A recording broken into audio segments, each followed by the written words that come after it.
রাসূল সাল্লাল্লাহু আলাইহি সাল্লাম বলছেন, যে ব্যক্তি নিয়মিত নেশাদার দ্রব্য পান করবে, আল্লাহ রাব্বুল আলামিন 40 দিন পর্যন্ত তার দোয়া কবুল করবেন না। কথা মনে আমার বুঝেননি? এটা রাসূল সাল্লাল্লাহু আলাইহি সাল্লাম বলছেন। তাহলে বলুন যে এই নেশা খেয়ে যদি আমি ইবাদত আসলেই করি, আল্লাহ রাব্বুল আলামিন আমার দোয়া কি কবুল করবেন? চিন্তা করবেন। 3 আর 2 যোগ করলে 5 হয়, 3 আর 2 যোগ করলে 7 হয় না। কথাটা বুঝিয়েন, আমার কথা মনে হয় বুঝেননি। 3 আর 2 যোগ করলে 5ই হয়, 7 কিন্তু হয় না। আল্লাহ রাব্বুল আলামিন এই ব্যক্তির দোয়া কবুল করবে না। এবার দেখুন যে আপনি নিজেও ধ্বংস হবেন, নেশা করলে আপনি নিজেও ধ্বংস। আপনি দেখুন আমাদের সমাজের যে অবস্থা, ওয়াল্লাহি আল্লাহর কসম করে বলছি, গ্রামের প্রত্যেকটা ঘরের মধ্যে যাবেন, এমন জায়গা নাই যে মানুষ নেশা করে না। বিড়ি সিগারেট তো এখন মামুলি। দেখবেন যে তামাক যত ধরনের আছে, গাঞ্জা আছে, ফেন্সিডিল আছে, ইয়াব আছে, সব খায় এই লোকেরা। এদের চেহারাগুলো একদম নোংরা, নিকৃষ্ট, কীটের মতো চেহারা হয়েছে। এই ব্যক্তিরা যদি 1000বার আমার কাছে দোয়া করে, আমি আল্লাহ রাব্বুল আলামিন কোনোদিনও কবুল করবো না, কোনোদিনও না। বলুন এর দ্বারা আপনি ইসলাম বিজয় করতে পারবেন? আপনি চিন্তা ভাবনা করেন যে আমার ছেলেটাকে মানুষের মতো আমি মানুষ করে গড়ে তুলব। কিভাবে করবেন? আপনি কিভাবে করবেন?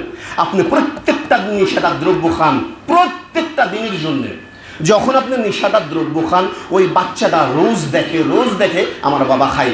কাল বলুন তো যদি আপনি মারা যান, আপনার এই ছেলে কোনদিন আপনার জন্য দোয়া করবে? এই চিন্তা ভাবনা উল্টে ফেলে দেন, কোনদিন করবেন না। কবরে গিয়ে নিজেকেও আফসোস করা লাগবে। কেন? আপনি নিজেও ভালো হননি, আপনার দেখে যত মানুষ শিখেছে সাদকায়ে জারিয়া হিসাবে কিয়ামত পর্যন্ত ওভাবে চিন্তা ভাবনা করতে হবে। এই নেশাদার দ্রব্য যখন মানুষ পান করেছে, আল্লাহ রাব্বুল আলামিন মুসলমানদের দায়িত্ব এমনিতেই তুলে দিয়েছেন। এত সহজ হয়ে নাই, এত সহজ হয়ে নাই। চিন্তা ভাবনা আপনাদের করতে হবে।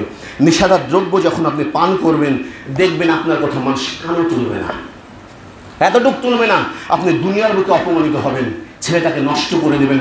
পরকালে আল্লাহ রাব্বুল আলামিন বলছেন শুধু আসতে বাকি, তাদেরকে কি পরিমাণ শাস্তি দেবো বলছেন, ইন্না বাদশা রাব্বিকা লাশাদীদ, নিশ্চয়ই আমার পাকড়াও অত্যন্ত কঠিন। এর দ্বারা মনে করছেন যে দোয়া কবুল করে ইসলামের জন্য বিজয় করা যাবে? উল্টা পথে হাঁটলে দোয়া কবুল হয় না বাবা, আপনাকে সোজা পথে হাঁটতে হবে, সোজা। আল্লাহ রাব্বুল আলামিন বলেছেন ইহদিনাস সিরাতাল মুস্তাকিম, তোমরা সরল সোজা পথ চাও, উল্টা পথে হয় না। আর এর দ্বারা বলেন যে আমরা ইসলামকে বিজয় করব, মুসলমানদেরকে আরো কচিকাটা করে কাটবে। আল্লাহ রাব্বুল আলামিন বলেই দিয়েছেন, যখন এরা এইসবের মধ্যে নিমজ্জিত থাকবে, বেধর্মী রাষ্ট্র তাদের এদের পুরো চাপ সৃষ্টি করবো, এটাই হবে বড় আযাব। মনে হয় আমার কথা আপনারা বুঝেননি। এবার আসুন, সমাজে যারা দায়িত্বশীল লোক আছে, এর মধ্যে ধ্বংসের আরেকটা কারণ হচ্ছে বিবাহ পদ্ধতি। আমার কথা রাগ করিয়েন না, কিসের জন্য বলছি জানেন? এই কথাগুলো আমার নয়। আপনি যদি ব্যক্তিগতভাবে আমার উপর রাগ করেন, হয়তো অনেকে বলেন যে বুলবুল আজকে ইসলাম বিজয় করতে আসছে। আমি ইসলাম বিজয় করতে আসিনি। আমাকে বলেন যে দুনিয়ার সব লোককে ভালো করবে, আমি ভালো করতে পারবো না তো? আল্লাহ রাব্বুল আলামিন বলছেন ফাযাক্কির ইন্নামা আনতা মুযাক্কির, হে রাসূল শুধু মানুষকে আপনি বলতেই থাকেন, যতদিন আপনার মৃত্যু না হয় ততটুকু উম্মতে মুহাম্মাদী হিসাবে আমি ওর দায়িত্ব হচ্ছে জানিয়ে দেওয়া, আমি বলতেই থাকবো, এটাই আমার দায়িত্ব। দেখুন, ইসলামের সবচাইতে ভালো কাজ সেটা হচ্ছে বিবাহ করা। সবচাইতে ভালো কাজ যে একটা নারী পুরুষের মধ্যে বৈধ পন্থায় যে কাজটা হবে সেটা হচ্ছে বিবাহ করা। এখন সর্বপ্রথম যদি আপনি বিবাহ বাড়িতে বিশ্বাস করেন, প্রথমেই গলত করেন, ওয়াল্লাহি আল্লাহর কসম করে বলছি এই সন্তান কোনোদিন ভালো পাবেন না। আজ থেকে আপনি 40 বছর আগে দেখেন, বড়দের কথা শুনতো, ধমক দিলে ওখান থেকে বেরিয়ে যেত, সম্মানগত আজ নাই কেন জানেন? বিবাহ বাড়িতে যখন আপনি বিশ্বাস করেন, গান বাজনা দিয়ে শুরু করবেন। ইসলামে বলছেন বিবাহ করতে যাবে শুধুমাত্র কালমাটা করবে, তোমার জন্য স্ত্রী হালাল হয়ে গেল, আর দরকার নেই।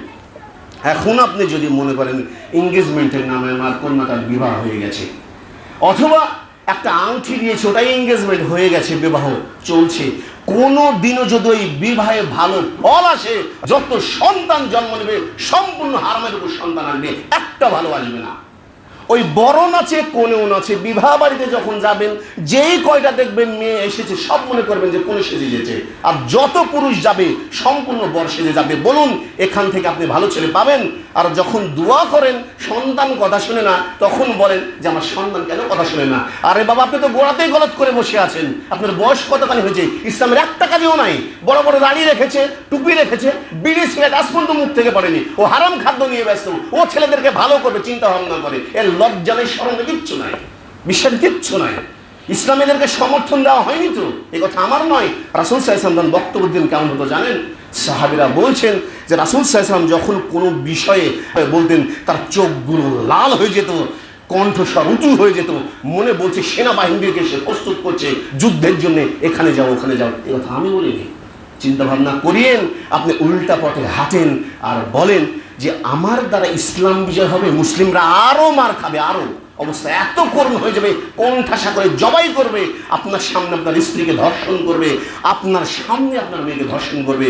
বর্তমানে ইন্ডিয়াতে এই অবস্থা দেখতে পাবেন, ফিলিস্তিনে এই অবস্থাই হচ্ছে শুধু মুসলিমদের এই অবস্থার কারণে। দায়ী আমরাই, অন্য কেউ নয়। চিন্তা ভাবনা করতে হবে। এবার দেখুন রাসূল সাল্লাল্লাহু আলাইহি ওয়াসাল্লাম আরও বলছেন, সমাজে যারা দায়িত্বশীল লোক থাকবে, কোনো জায়গাতে যদি খারাপ কাজ হয়, ওরা যদি বাধা না দেয়, আমভাবে আল্লাহ বলছেন সকলের উপর শাস্তি দেব, সকলের উপর। এখন প্রশ্ন হতে পারে যে পাপ করলাম আমি, শাস্তি কেন পাবে? কয়েকটা কারণে। এক নাম্বার কারণ হচ্ছে সর্বপ্রথম আপনি বাধা দেননি, যাদের ক্ষমতা আছে। দুই নাম্বার আপনি মুখ দ্বারাও বলেননি। তিন নাম্বার অন্তর দ্বারাও ঘৃণা করেন না। আল্লাহ বলছেন যখন এদের উপর আমি আযাব প্রেরণ করব, কখনো খরা দিয়ে মারব, কখনো জলোচ্ছ্বাস দিয়ে মারব, কখনো অভাব দিয়ে মারব, বাড়িতে এমন ধরনের ফাসাদ সৃষ্টি করে দেব, কোনদিন সংসারে শান্তি আসবে না। আল্লাহ রাব্বুল আলামিন এভাবে ধ্বংস করে দেবেন।